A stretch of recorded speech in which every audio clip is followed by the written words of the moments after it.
네, 김광수 의원님께서 말씀하신 그 자료 중 그 후보자 아들 어깨 탈골로 인한 진료 내역은 건강보험심사평가원에 제출 요구하신 우리 정태욱, 이태규 의원님 그 자료가 도착한 것 같고요. 또 개별 병원의 진료 기록들은 그 개별 병원에 지금 도착이 안 되고 있는 것 같습니다. 보존 문제도 있고 해서 그거 좀 참고해 주시기 바랍니다. 다음은 네, 잠깐만요, 위원장님. 그리고 그 세브란스 병원의 뇌하수체 수술은 그 자료는 이미 제출이 돼 있다고 합니다. 예. 다음은 더불어민주당의 존경하는 전혜숙 의원님 질의하시겠습니다.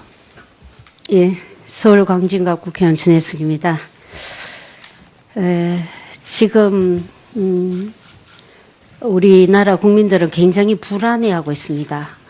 어떤 부분이냐면 대한민국에 전쟁이 일어날까 걱정하고 있습니다. 사실 제가 아는 지인 중에 한 분이 미국 영주권자인데 계속적으로 반복적으로 그 문자 오는 게 유사시에는 대사관으로 오시오. 또 일본 대사들도 그쪽에서 문자를 그렇게 보낸다는 겁니다. 자, 그러면 대한민국 사람들 어디로 갑니까? 전쟁 나면. 전쟁에는 승자와 패자가 없습니다.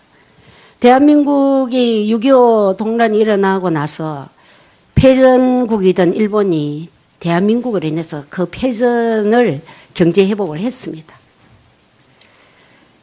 우리를 둘러싼 다른 나라들은 경제적 부활을 할지는 모르지만 성장을 도모할지는 모르지만 저희 나라 국민들은 성자도 패자도 없고 다 불행합니다. 그래서 전쟁을 막아야 됩니다. 그런데 북한의 미사일은 어떤 대화도 필요치 않은 듯 하면서 계속 나가고 있고 정부에서도 대북 제재를 강화하고 있습니다. 이런 차원에서 총리 후보자께서 세계에서 유일하게 이 동족 간의 분단 관계에 남아있는 이 대한민국의 통일 문제를 어떻게 풀 수 있을까? 이것이 제가 총리 후보자를 검증하고자 하는 질문의 요지입니다. 남북 관계 개선이 필요하다고 보십니까? 남북 관계에 어떤? 네. 남북 관계 개선이 필요하다고 보시죠? 물론입니다. 예. 필요합니다. 대북 제재만이 과연 남북 관계를 풀 수 있는 거라고 보십니까? 그것은 아니지만 예. 현 국면이 북한이 핵실험을 계속하고 미사일을 계속 쏘아대는 이 국면은 또 더구나 국제사회가 대북 압박을 강화하고 있는 이 시기는 한국도 동조해야 될 필요가 있고 의무가 있다. 알고 있습니다. 그런데 이제 통일 외교 통상위원회를 하셨죠. 네. 그리고 보건복지도 하셨죠. 네. 예. 그렇기 때문에 제가 드리는 질문을 잘 이해하시리라고 생각하고 제가 질의를 드리겠습니다. 감염병이 해마다 신종플루, 사스, 메르스 이렇게 일어나고 있습니다. 그런데 메르스로 해서 우리가 사망자 수가 39명 정도 됐습니다. 그러나 해마다 결핵으로 인해서 대한민국 국민들이 각 2,300명 정도 혹은 3,000명씩 이렇게 사망하고 있습니다. 그런데 저희가 이 북한의 결핵 환자가 우리보다 엄청난 숫자로 많은 거 알고 계십니까? 그래서 이 북한은 감염병이라는 거는 우리 인접 국가에 감염병이 창궐하고 있으면 우리가 영향을 받습니다. 우리가 지금 현재 미세먼지가 인접 국가에서 하고 있는 공기를 타고 우리나라에 오고 있지 않습니까? 우리나라의 미세먼지도 있지만 다른 인접 국가에서 오는 미세먼지 때문에 우리가 호흡하기가 곤란한 거죠. 마찬가지로 감염병도 인접 국가에 그런 감염병이 있을 때는 우리가 그게 우리나라에 심각한 영향을 미칩니다. 자, 전쟁이 났을 때 적십자 정신에 의하면 적도 치료를 합니다. 그런데 우리나라에서 지금 결핵 환자를 치료하기 위해서 인도적주의 차원에서 그 적십자 정신에 의해서 북한의 그 결핵약을 계속 지원을 했는데 이 대북 제재를 한다고 하면서 민간 차원의 대북 제재조차 끊어버렸어요. 후보자께서 보건복지를 하셔서 아시겠지만 약이라는 거는 복용하다가 끊으면 다제내성이 생깁니다. 다제내성, 결핵 환자 중에 다제내성 한 사람이 어마어마한 100명 이상의 환자들을 오염시키고 그 사람은 평생 낫질 않아요. 심각한데 인도주의 차원의 이것까지도 끊어서 지난 박근혜 정부에서는 그 유진벨에서 보내는 약조사 다 끊어버렸습니다. 지금. 그래서 지금 헤일 수 없을 만큼의 다제내성 환자가 생긴 겁니다.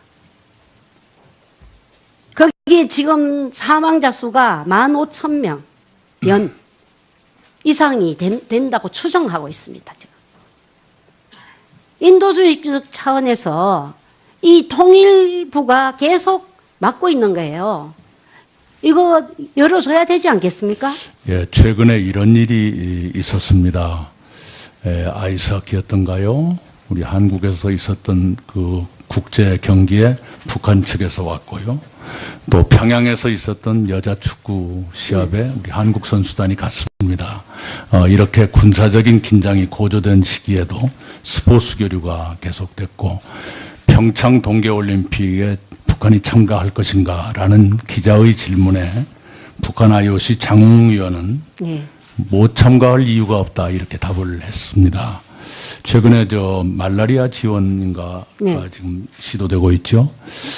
이런 스포츠 교류라든가 이런 것으로 볼 적에 국제사회의 대북 제재 기조를 훼손하지 않는다는 전제하에서 소규모 또 시급한 그런 민간의 교류나 지원은 좀 긍정적으로 볼 필요도 있지 않겠는가. 예, 후보자님께서 뭐 말라리아 말씀하셨습니다만은 네. 대북 지원에 말라리아 방역까지도 안 되니까 네. 우리나라 휴전선 인근의 우리나라 주민들이 네. 말라리아 감염이 네. 창궐하고 있습니다. 네. 그 마찬가지로 우리가 남을 돕는다는 것이 결국 자기에게 영향을 주는 네. 겁니다. 네. 그런데 이렇게 우리가 인도주의 우리가 ODA를 받는 나라에서 유일하게 ODA를 주는 나라가 됐는데 정말 부끄럽게도 이런 인도주의적 차원까지 막는다는 것은 굉장히 급히 시정해야 될 일이라고 봅니다. 홍석현 특사가 이번에 가서 미국에서 뭐 이런 인도주의 차원은 해도 되지 않느냐라고 뭐 상의를 했다고 했습니다만은 저는 특히 이 결핵의 문제에 대해서는 심각하게 생각하고 정부가 빨리 풀어줘야 된다. 정부가 못 풀면 정부가 대북 제재 때문에 못 풀면 민간 차원에서 그 대북 지원이라도 할 수 있는 것은 길을 터줘야 됩니다. 질병으로 시달리는 것은 인도주의 차원에서 해줘야 되는데 우리가 OECD 중에서 결핵이 제일 많아요. 우리나라 국민도. 그거는 바로 인접한 국가가 결핵이 창궐하고 있기 때문입니다. 그런 부분에서 총리께서 이 부분은 빨리 시급히 풀어주셔야 된다 생각합니다. 그렇게 하시겠습니까? 네, 그 당국하고 상의를 해보겠습니다. 안 그래도 최근에 청와대 안보실장과 이 문제를 논의한 적이 있습니다. 네. 그리고 그 도지사 재직하실 때 그 100원 택시 정책을 하셨죠. 저는 시골에 그 사정을 잘 몰라서 왜 이 100원 택시가 필요한지 혹자들은 이 택시 요금을 다 받지 왜 100원 택시를 하냐 이건 복지 포퓰리즘 아닌가 이렇게 생각할 수 있습니다. 어떻게 해서 이 정책을 펼치게 됐죠?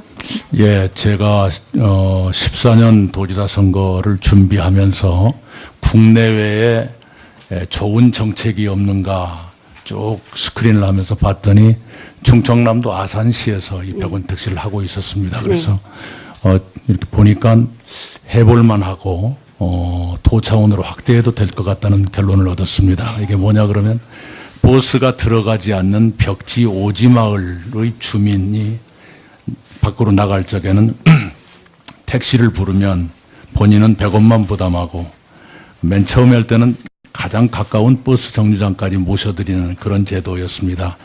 해보니까 버스를 집어넣고 보조금 주는 것보다 훨씬 싸게 먹히고 또 그 벽지오지의 어른들이 굉장히 생활이 달라지고 그렇게 생각보다는 그 낭비를 하는 그런 일이 없고요. 100원 내면서도 4명을 모아가지고 합승을 하고 나가시고요. 그래서 시장을 보고 목욕을 하고 예, 또 병원에도 들렀다가 손주 얼굴도 병원 보고 이용이 많더라고요. 네네. 예. 시장과 병원이 제일 많습니다. 대단히 만족해서요. 지금은 전라남도 전체에 확산돼 있습니다. 총리 후보자께서는 나중에 이걸 시골에 있는 전라남도뿐만 아니라 다른 데도 다 이것을 한번 장려할 생각이십니까? 이게 그 문재인 대통령님의 후보 시절에 공약으로 채택이 됐습니다. 전국으로 국가 사업으로 하겠다 이렇게 공약화됐습니다. 예, 전혜숙 의원님 수고. 현재 서울을 포함한 중부지방은 맑아짐과 동시에 기온이 쑥쑥 올라 더워지고 있는데요. 남부지방은 아직도 구름이 머물러 선선하고 일부 지역에는 비도 내리고 있습니다. 앞으로 제주와 전남, 남해안, 영남 지역은 저녁까지 5에서 10mm가량의 비가 조금 더 내리겠고요. 그 사이 강원 영서 남부지방에는 대기 불안정으로 소나기가 지나겠습니다. 영남 내륙과 또 강원 영서 남부 지역에는 비가 내리는 동안 돌풍이 불거나 천둥 번개가 칠 가능성이 있습니다. 이외 중부지방, 특히 수도권과 강원 북부지방은 아주 맑은 하늘이 이어지면서 낮 동안 덥겠습니다. 서울은 최고 28도, 춘천은 29도까지 오릅니다. 반면 남부지방은 대구와 전주 기온 모두 25도에 머물겠습니다. 또 지금 비로 인해 곳곳에 안개 낀 곳이 있는데요. 미세먼지 농도는 전국이 보통 수준 되겠습니다. 안심하시기 바랍니다. 내일은 강원 영동과 경북 북부에 비가 조금 내리겠고 이후 맑은 하늘이 이어지면서 다가올 주말에는 또다시 30도 안팎의 더위가 찾아오겠습니다. 날씨 전해드렸습니다. 만이 과연 남북 관계를 풀 수 있는 거라고 보십니까? 그것은 아니지만 예. 현 국면이 북한이 핵실험을 계속하고 미사일을 계속 쏘아대는 이 국면은 또 더구나 국제사회가 대북 압박을 강화하고 있는 이 시기는 한국도 동조해야 될 필요가 있고 의무가 네, 있다. 알고 있습니다. 그런데 이제 통일 외교 통상위원회를 하셨죠. 네. 그리고 보건복지도 하셨죠. 네. 예, 그렇기 때문에 제가 드리는 질문을 잘 이해하시리라고 생각하고 제가 질의를 드리겠습니다. 감염병이 해마다 신종플루, 사스, 메르스 이렇게 일어나고 있습니다. 그런데 메르스로 해서 우리가 사망자 수가 39명 정도 됐습니다. 그러나 해마다 결핵으로 인해서 됩니다. 그런데 북한의 미사일은 어떤 대화도 필요치 않은 듯 하면서 계속 나가고 있고 정부에서도 대북 제재를 강화하고 있습니다. 이런 차원에서 총리 후보자께서 세계에서 유일하게 이 동족 간의 분단 관계에 남아있는 이 대한민국의 통일 문제를 어떻게 풀 수 있을까? 이것이 제가 총리 후보자를 검증하고자 하는 질문의 요지입니다. 남북 관계 개선이 필요하다고 보십니까? 남북 관계에 어떤 네. 남북 관계 개선이 필요하다고 보시죠? 물론입니다. 예. 필요합니다. 대북 제재 사실 제가 아는 지인 중에 한 분이 미국 영주권자인데 계속적으로 반복적으로 그 문자 오는 게 유사시에는 대사관으로 오시오. 또 일본 대사들도 그쪽에서 문자를 그렇게 보낸다는 겁니다.